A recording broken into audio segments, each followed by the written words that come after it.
ಬೆಂಗಳೂರಿನಲ್ಲಿ ರೇವ್ ಮತ್ತು ಡ್ರಗ್ಸ್ ಪಾರ್ಟಿಗಳು ಆಗಾಗ ಆಗ್ತಾನೆ ಇರುತ್ತೆ. ಯಾರಿಗೂ ಕೂಡ ಗೊತ್ತಾಗದೆ ರಹಸ್ಯವಾಗಿ ಕೆಲ ಪಾರ್ಟಿಗಳು ಆಗ್ತಾ ಇರುತ್ತೆ. ಬಟ್ ಬಹುತೇಕ ಕಡೆ ಅಲ್ಲಿನ ವ್ಯಾಪ್ತಿಯಲ್ಲಿದ್ದಂತಹ ಪೊಲೀಸರಿಗೆ ಮಾಹಿತಿ ಸಿಗ್ತಾ ಇದ್ದಂತೆ ರೇಡ್ಗಳು ಕೂಡ ಆಗಿರುತ್ತೆ. ಈಗ ರೇವ್ ಪಾರ್ಟಿ ನಿಯಂತ್ರಣಕ್ಕೆ ಅತಿ ದೊಡ್ಡ ಪ್ಲಾನ್ ಆಗ್ತಾ ಇದೆಯಂತೆ. ರೇವ್ ಪಾರ್ಟಿ ಮಾಡಬೇಕು ಅಂದ್ಕೊಂಡ್ರೆ ಅವರು ಹುಷಾರಾಗಿರಬೇಕು. ಇನ್ನು ಮುಂದೆ ಎಲ್ಲಾ ರೆಸಾರ್ಟ್ಗಳಿಗೂ ಕೂಡ ಖಾಕಿ ಕಣ್ಗಾವಲು ಇದ್ದೇ ಇರುತ್ತೆ. ಬಟ್ ಈ ಹಿಂದೆ ಕೂಡ ಈ ನಿಯಮ ಇತ್ತು. ನಗರದ ಹೊರವಲಯದಲ್ಲಿರೋ ಎಲ್ಲಾ ರೆಸಾರ್ಟ್ಗಳಿಗೂ ಕೂಡ ಕಟ್ಟೆಚ್ಚರ ವಹಿಸಲಾಗ್ತಾ ಇದೆಯಂತೆ. ಎಲ್ಲ resort, home stay, party hall ಮಾಲೀಕರೊಂದಿಗೆ ಸಭೆ ಮಾಡಲಾಗಿದೆಯಂತೆ. ಪಾರ್ಟಿ ಮಾಡೋದಕ್ಕೆ ಬರೋರು ಡ್ರಗ್ಸ್ ತಂದ್ರೆ ಅದಕ್ಕೆ ನೀವೇ ಹೊಣೆ. ಯಾರು ಪಾರ್ಟಿ ಆಯೋಜನೆ ಮಾಡಿರ್ತಾರಲ್ಲ ಅವರೇ ಹೊಣೆ. ಪಾರ್ಟಿ ಹಾಲ್ನಲ್ಲಿ ಆಗುವ ಸಣ್ಣ ಕಾರ್ಯಕ್ರಮದ ಬಗ್ಗೆ ಕೂಡ ಮಾಹಿತಿ ಇರಬೇಕು. ಬರ್ತ್ಡೇ ಪಾರ್ಟಿ ಆಗ್ತಾ ಇದ್ರೂ ಕೂಡ ಸ್ಥಳೀಯ ಪೊಲೀಸರಿಗೆ ಅದರ ಬಗ್ಗೆ ಮಾಹಿತಿ ಕೊಡೋದು ಕಡ್ಡಾಯ. ರೇವ್ ಪಾರ್ಟಿ ಆಯೋಜನೆ ಮಾಡಿದ್ರೆ ಕಾನೂನು ಕ್ರಮದ ಎಚ್ಚರಿಕೆಯನ್ನು ಕೂಡ ನೀಡಲಾಗಿದೆಯಂತೆ. ಪಾರ್ಟಿಯಲ್ಲಿ ಡ್ರಗ್ಸ್ ಪತ್ತೆ ಆಗ್ಬಿಟ್ರೆ ಲೈಸೆನ್ಸ್ ಅನ್ನೇ ಕ್ಯಾನ್ಸಲ್ ಮಾಡಿಬಿಡ್ತೀವಿ, ಅದು ಗ್ಯಾರಂಟಿ ಅಂತ ಪೊಲೀಸರು ಮಾಹಿತಿ ಕೊಟ್ಟಿದ್ದಾರೆ.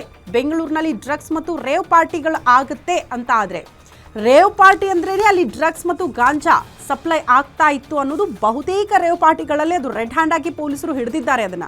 ಹಾಗಾಗಿ ಈಗ ಯಾವುದೇ ರೆಸಾರ್ಟ್ಗಳು, ಹೋಮ್ ಸ್ಟೇಗಳಲ್ಲಿ ಇಂಥ ಪಾರ್ಟಿಗಳ ಆಯೋಜನೆ ಆಗುತ್ತೆ ಅಂದರೆ ಈ ರೀತಿ ಪಾರ್ಟಿ ಆಗ್ತಾ ಇದೆ ಸರ್, ಇಷ್ಟು ಜನ ಸೇರ್ತಾರೆ, ಇಷ್ಟೊತ್ತು ಸಮಯ ನಾವು ಪಾರ್ಟಿಗಳನ್ನು ಮಾಡ್ತೀವಿ, ಯಾರೆಲ್ಲ ಭಾಗಿಯಾಗ್ತಾರೆ, ಎಷ್ಟು ಜನ ಇರ್ತಾರೆ, ಅಲ್ಲಿನ ವ್ಯಾಪ್ತಿಯ ಪೊಲೀಸ್ ಇಲಾಖೆಗೆ ಆ ಬಗ್ಗೆ ಮಾಹಿತಿ ಕೊಡಬೇಕಾಗುತ್ತೆ, ಅವರ ಅನುಮತಿ ಪಡೆದುಕೊಳ್ಬೇಕಾಗುತ್ತೆ, ಇಂಚಿಂಚು ಮಾಹಿತಿ ಕೊಡಬೇಕಾಗುತ್ತೆ. ಆ ನಿಯಮಗಳನ್ನು ಪಾಲನೆ ಮಾಡಬೇಕು ಅಂತ ಪೊಲೀಸರು ಹೇಳಿದ್ದಾರಂತೆ.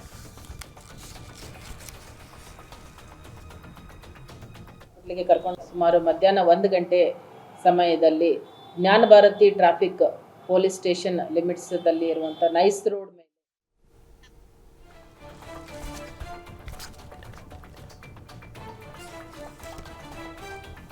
ರೇವ್ ಪಾರ್ಟಿ ವಿಚಾರಕ್ಕೆ ಸಂಬಂಧಪಟ್ಟಂತೆ ಬಹುತೇಕ ಹೋಮ್ ಸ್ಟೇ ಮತ್ತು ರೆಸಾರ್ಟ್ಗಳಲ್ಲಿ ಈ ಪಾರ್ಟಿಗಳ ಆಯೋಜನೆ ಆಗುತ್ತೆ. ಯಾಕೆ ರೇವ್ ಪಾರ್ಟಿ ಬಹಳ ಮಹತ್ವ ಪಡೆದುಕೊಳ್ಳುತ್ತೆ ಅಂದರೆ ಅದು ಜಸ್ಟ್ ಪಾರ್ಟಿ ಆಗಿರಲ್ಲ, ಬದಲಾಗಿ ಅಲ್ಲಿ ಡ್ರಗ್ಸ್, ಗಾಂಜಾ ಇಂಥದ್ದನ್ನು ಕೂಡ ಸಪ್ಲೈ ಮಾಡ್ತಾರೆ ಅಂತ. ಯಾರೋ ಜನಸಾಮಾನ್ಯರ ಆದಿಯಾಗಿ ದೊಡ್ಡ ದೊಡ್ಡ ಮಟ್ಟ ಸೆಲೆಬ್ರಿಟಿಗಳು, ರಾಜಕಾರಣಿಗಳು ಕೂಡ ಇಂಥ ರೇವ್ ಪಾರ್ಟಿಗಳಲ್ಲಿ ಭಾಗಿಯಾದಾಗ ಡ್ರಗ್ಸ್ ಮತ್ತು ಗಾಂಜಾ ಅಲ್ಲಿ ಸಪ್ಲೈ ಆಗಿತ್ತು ಅನ್ನುವಂಥ ವಿಚಾರ ಈ ಹಿಂದಿನಿಂದಲೂ ಕೂಡ ಹಲವಾರು ಬಾರಿ ನಮ್ಮ ಮುಂದೆ ಅಂಥ ದೃಶ್ಯಗಳು ನೋಡೋದಕ್ಕೆ ಸಿಕ್ಕಿದೆ. ಹಲವಾರು ಬಾರಿ ಅಧಿಕಾರಿಗಳು ರೇಡ್ ಮಾಡಿದಾಗ ರೆಡ್ ಹ್ಯಾಂಡ್ ಆಗಿ ಕೆಲವರು ಸಿಕ್ಕಿ ಬಿದ್ದಿದ್ದಾರೆ.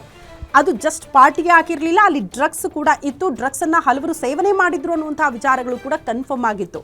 ಹಾಗಾಗಿ ಇನ್ನು ಮುಂದೆ ಯಾವುದಾದ್ರೂ ವ್ಯಾಪ್ತಿಗಳಲ್ಲಿ ನೀವು ರೇವ್ ಪಾರ್ಟಿಗಳನ್ನು ಆಯೋಜನೆ ಮಾಡ್ತೀರಿ ಅಂತ ಆದರೆ ಅಲ್ಲಿನ ಸ್ಥಳೀಯ ಪೊಲೀಸರಿಂದ ಅನುಮತಿ ಪಡೆದುಕೊಳ್ಬೇಕಾಗತ್ತೆ, ಅವರಿಗೆ ಮಾಹಿತಿ ಕೊಡಬೇಕಾಗುತ್ತೆ. ಇಂಥ ರೆಸಾರ್ಟ್ಗಳಲ್ಲಿ, ಇಂಥ ಹೋಮ್ ಸ್ಟೇಗಳಲ್ಲಿ ಈ ರೀತಿ ಪಾರ್ಟಿ ಆಯೋಜನೆ ಆಗಿದೆ, ಇಂಥವ್ರು ಬರ್ತಾರೆ, ಇಷ್ಟು ಜನ ಇರ್ತಾರೆ, ಇದು ಬರ್ತಡೇನಾ ಅಥವಾ ಬೇರೆ ವಿಚಾರಕ್ಕೆ ಸಂಬಂಧಪಟ್ಟಂತೆ ಪಾರ್ಟಿ ಆಗ್ತಾ ಇದೆಯಾ, ಅದರ ಬಗ್ಗೆ ಸಂಪೂರ್ಣ ಮಾಹಿತಿನ ಕೂಡ ಸ್ಥಳೀಯ ಪೊಲೀಸರಿಗೆ ಕೊಡಬೇಕಾಗುತ್ತೆ. ಅವರು ಅನುಮತಿ ಕೊಟ್ಟರೆ ಮಾತ್ರ ಈ ಪಾರ್ಟಿಗಳ ಆಯೋಜನೆ ಆಗಬೇಕು. ಬಟ್ ಅಲ್ಲಿ ಡ್ರಗ್ಸ್, ಗಾಂಜಾ ಏನೇ ಸಪ್ಲೈ ಆದರೂ ಕೂಡ ಅದಕ್ಕೆ ನೇರ ಹೊಣೆ ನೀವೇ ಇರ್ತೀರಿ ಅನ್ನುವಂಥ ಎಚ್ಚರಿಕೆ. ಚಿಕ್ಕಪುಟ್ಟ ರೆಸಾರ್ಟ್ಗಳು, ಅದೇ ರೀತಿ ಫಾರ್ಮ್ ಹೌಸು ಯಾರ್ಯಾರು ಬಾಡಿಗೆಗೆ ಕೊಡ್ತಾರೆ, ಎಂಗೇಜ್ಮೆಂಟ್ಗಳಿಗೆ, ಮದುವೆಗಳಿಗೆ, ಪಾರ್ಟಿಗಳಿಗೆ, ಡೇ ಔಟ್ಗಳಿಗೆ, ಈ ರೀತಿ ಬೇರೆ ಬೇರೆ ಉದ್ದೇಶಗಳಿಗೆ ಏನು ಬಾಡಿಗೆ ಕೊಡ್ತಾರೆ ಅವ್ರುಗಳಿಗೆಲ್ಲನೂ ಕೂಡ ಒಂದು ಸಭೆಯನ್ನು ಕರೆದು ಏನು ಮಾಡಬೇಕು, ಏನು ಮಾಡಬಾರ್ದು ಅಂತಕ್ಕಂಥದ್ದನ್ನು ಒಂದು ಇನ್ಸ್ಟ್ರಕ್ಷನ್ಸನ್ನು ಕೊಡ್ತಾ ಇದ್ದೀವಿ. ಈ ಭಾಗದಲ್ಲಿ ನಿಮಗೆ ಗೊತ್ತಿರುವಂತೆ ದೇವನಹಳ್ಳಿ ಭಾಗದಲ್ಲಿ ಒಂದು ಮನೆಯಲ್ಲಿ, ಫಾರ್ಮ್ ಹೌಸ್ನಲ್ಲಿ ಒಂದು ರೇವ್ ಪಾರ್ಟಿ ಕೂಡ ದಾಳಿಯನ್ನು ಮಾಡಿದ್ವಿ.